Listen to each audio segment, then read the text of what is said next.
Bonjour et bien-aimés de Dieu.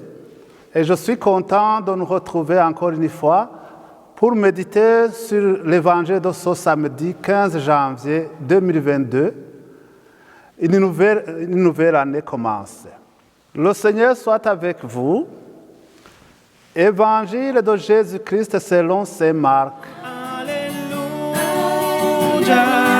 Alléluia, Alléluia. Gloire à toi, ô Seigneur. En ce temps-là, Jésus sortit de nouveau le long de la mer. Toute la foule venait à lui et il les enseignait. En passant, il aperçut Lévi, fils d'Alphée, assis au bureau des impôts. Il lui dit, « Suis-moi ». L'homme se leva et le suivit.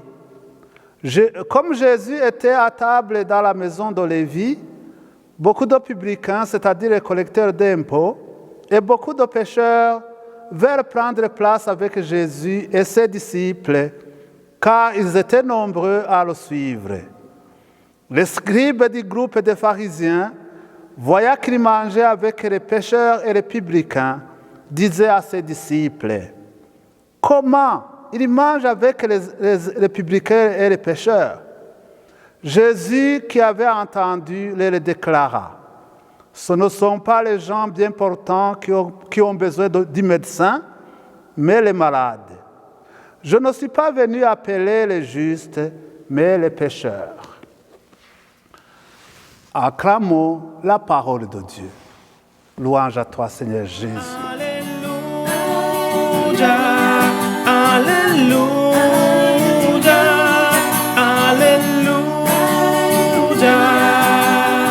Gloire à toi, ô Seigneur.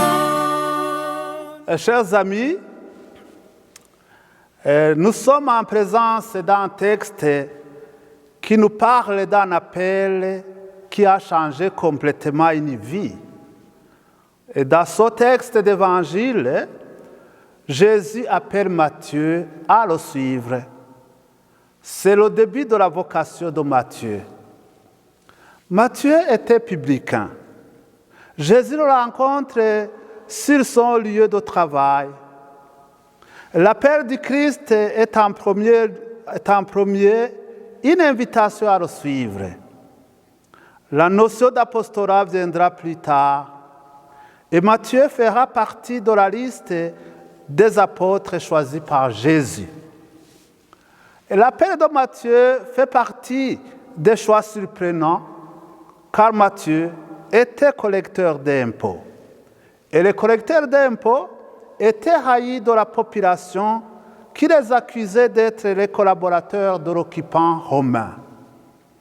En plus, ces collecteurs d'impôts ne reculaient généralement pas devant les exactions et les malversations, car leur poste dégageait beaucoup de profits juteux. Bref, le nom de publicain exprimait le mépris que pouvait ressentir la population. Elle ne supportait pas ces traîtres. Le choix de Jésus est donc provocateur ou tout au moins déroutant. Et disons d'emblée que les choix de Dieu confondent les raisonnements humains. Jésus dit à Matthieu, « Suis-moi » et se leva, il le suivit. Là encore, notre entendement est pris à revers. Comment une seule parole peut pousser quelqu'un à tout laisser sur le champ et partir? Comment accepter que Matthieu quitte son travail, quitte sa famille et confort pour s'aventurer sur une voie inconnue? N'est-ce pas un peu fou ou tout au moins déraisonnable? Mais c'est précisément l'aventure de la foi à laquelle nous sommes tous appelés. Dès lors, comment comprendre l'appel de Jésus et le choix de Matthieu? L'appel de Jésus traduit la clairvoyance du Seigneur. Il voyait par avance le rôle important que pouvait tenir cet homme dans son projet, dans commencer la parole de Dieu dans le milieu juif. Il a pu lire en Matthieu ce qui ne paraît pas. Une grande insatisfaction d'être à ce poste et un profond désir de changement. L'immédiateté de la réponse de Matthieu nous en dit long. On peut aisément supposer que Matthieu, placé à un endroit stratégique de communication, avait beaucoup d'informations sur Jésus. Peut-être même que dans son cœur, germait le désir de le rencontrer. Il est à peu près certain que l'appel de Jésus coïncidait parfaitement avec l'insatisfaction de Matthieu d'occuper ce poste de moquerie. Le renégat à la solde du pouvoir romain devient l'élu de Dieu. N'est-ce pas une situation qui nous parle? Il y a un instant dans la vie de chacun, de chacune, mes chers amis, où la grâce divine s'oppose sur nous. Savons-nous saisir cette opportunité comme Matthieu? Matthieu est tellement heureux dans sa nouvelle situation qu'il fait la fête. Il offre à Jésus un grand festin.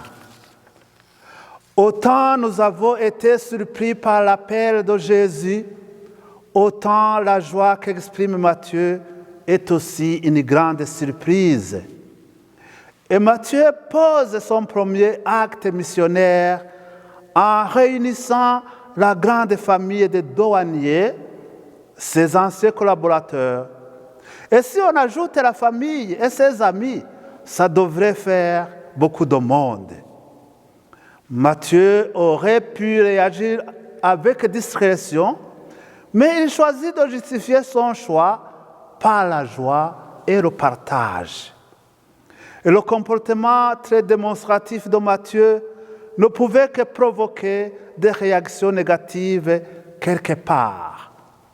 Parmi les conviés, il y avait des scribes et pharisiens. Et les murmures des scribes et pharisiens ont dû casser l'ambiance.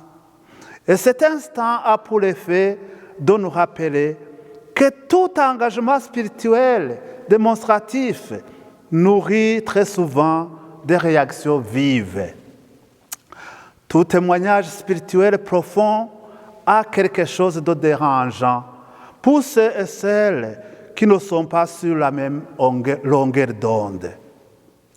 Et la réponse de Jésus aux scribes et pharisiens fut pertinente. Ce ne sont pas ceux qui se portent bien qui ont besoin de médecins, mais les malades. En conclusion, mes chers amis, cet appel de Matthieu nous dit tout sur la puissance que porte l'appel du Christ. Sa transformation d'une situation ou d'un cœur est incroyable. Dans Matthieu méprisé et sans cesse invectivé comme profiteur, le Seigneur Jésus l'a conduit à un déplacement. Il l'a fait cheminer d'une situation de disciple à celle d'apôtre. Demandons au Seigneur de faire une pareille transformation dans notre vie. Amen.